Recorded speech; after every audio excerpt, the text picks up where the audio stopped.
Hello guys, जय श्री राम, राधे राधे। तो शाम के 5 बज गए। मैंने व्लॉग बहुत लेट स्टार्ट किया है, सॉरी। मुझे पता ही नहीं था कि व्लॉग स्टार्ट करने में, भूल गया था। तो देखो मेरी दादी यहाँ पे पूरी नोट भर ली है राधे राधे करके। तो अभी आज मैच है चेन्नई का, रुको दिखाता हूँ रुको आपको।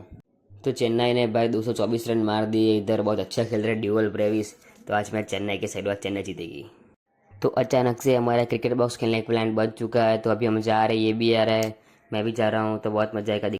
तो हम लोग निकल चुके, रास्ते में बहुत मज़ा आ रहा है, दिखते रहना आगे आगे। हम लोग आ चुके हैं क्रिकेट बॉक्स पे, बहुत बड़ा क्रिकेट बॉक्स है भाई।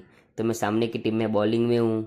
बहुत मज़ा आने वाला है भाई, आप लोग खेलने आ सकते हो। मोटा और अच्छा सूरत में, और बहुत मज़ा आने वाला है, खेलने आ जाओ ना। तो यहाँ पर हमारी टीम की बैटिंग चल रही है। हमारी टीम बहुत अच्छा खेल रही है, अच्छे अच्छे शॉट लगा रही है, बहुत मज़ा आ रहा है खेलने में। आखिरकार मेरी बैटिंग आ चुकी है, मैंने एक सिक्स लगा, एक चौका लगाया है और रन भाग गया। तो यहाँ पे सब थक चुके हैं, सब सो गए रात के 1 बजे, सब पैसे पे कर रहे हैं।